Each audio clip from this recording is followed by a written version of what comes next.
So Meta just reported earnings, and although it beat expectation, the stock absolutely crashed. At the bottom, it was down 18%. As of right now, it's down 16%. Now, this almost kind of gets you to scratch your head because it doesn't make sense. If you look at the overall expectation that we had, Meta did really good. Not only did it beat revenue, but it also beat earnings per share. Now, the crazy thing about this is that if we look at Tesla's performance yesterday, Tesla was the opposite. Tesla didn't hit earnings per share and missed revenue. And guess what? Tesla gapped up 15-16% today, but yet Meta, when it beat earnings, it ended up selling off. Two very different things. The reason that this doesn't surprise me too much is that there were very high expectations for Meta. Meta has been on a really strong rally from lows of $88 all the way to highs of $531. When a stock is very overvalued within a short period of time, and remember how many times I've said this before, when the stock is very overvalued within a very short period of time, it doesn't just need to sometimes meet expectation, it needs to exceed expectation because, again, it is overvalued. And it just didn't do that today, right? Correcting its way back down to 415. It doesn't show you here, but that means that this stock would be trading right around this general range here. It means it almost gave back everything that it's gained in the past 2 to 3 months. Now, again, that is a very, very significant pullback. You can look at the 4-hour time frame to see exactly what it is that we're looking at. This was the initial jump that we had early 2024 when Meta reported Q4 earnings for 2023. Big gap up, and it's been on a consistent rally ever since then. Now, why is it that Meta sold off? Let's go ahead and talk about it. So Meta plunges 18% on weak revenue guidance, even as first quarter results top estimate. So Meta reported very good earnings. So revenue increased 27% from $28.6 billion of the same period last year, the fastest rate of expansion of any quarter since 2021. Like, they reported great numbers, but their guidance is off. And I don't know how many times I have to say it, right? And I've said it so many times in the past before, and I just know that we have a lot of beginners that watch our videos, so I'll say it again. The earnings report is important. It's good to beat previous or current market expectations for previous quarters. That's great. That's one part. But what is often most important for current investors and new investors is guidance.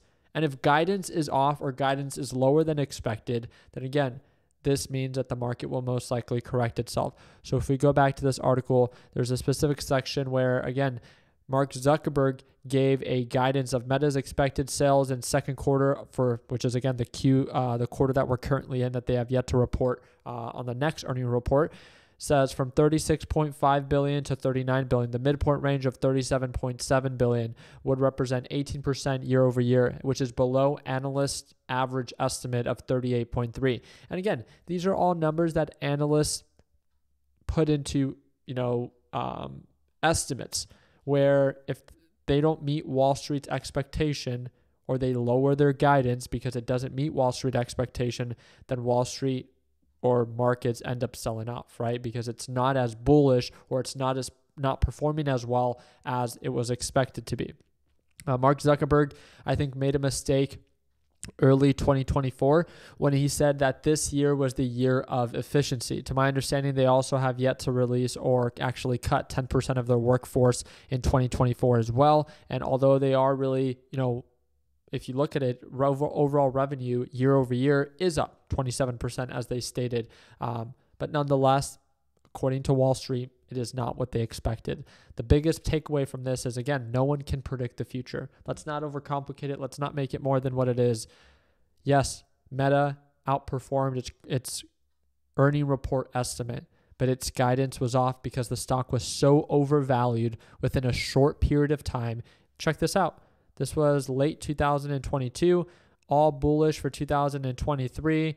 Going into 2024, I think it was up another 40% in 2024. So yes, it shouldn't surprise you that a stock can finally correct itself 16% because it's become so overvalued within a short period of time. At one point or another, this will happen to every stock out there. It becomes so overvalued that it will correct itself, right? One of the stocks that I took advantage of today was Tesla. It became very overvalued within a short period of time with that BS earnings report. I love Tesla and I love Elon, but his promises mean nothing, right? They mean something for a short period of time as it caused the stock to gap up 12%. But I made a decent amount of money today, $7,100, almost $7,200, shorting Tesla as it retraced. And guess what? This is nothing in comparison to what Tesla offers and downside potential. Tesla is a previously bearish stock all of 2024, and I'm super excited that once I do get confirmation to enter a swing trade shorting Tesla as it returns back to 140, 138. It would not surprise me. And it's just by understanding overbought and oversold levels and respecting that when something is overbought, just like Meta was right before it reported earnings, that you can't be surprised. It's not that Meta had to pull on back. It's that at one point or another, the bubble will pop. And that's exactly what happened for Meta. It became too overvalued within a short period of time, and it needed this correction. So guess what? For people that weren't invested in Meta, but they wanted to, well, now you get to get it. Now you get to jump into it for a 17% discount if you want to buy it at this current price point. And that's exciting. It's always good to look at the positive perspective for market pullbacks such as Meta. Tomorrow, we have Google and Microsoft reporting earnings. I am going to live stream it, so I hope to see you during that live trading session. And again, all you have to do is subscribe to the channel, and I'll keep you guys up to date. I appreciate your time. Hope that we're in the thumbs up. Feel free to share your thoughts down below about Meta, and I hope to see you for tomorrow's live trading session, and that's that second link in the description down below. Like always, let's make sure that we end the year on a green note. Take care, team.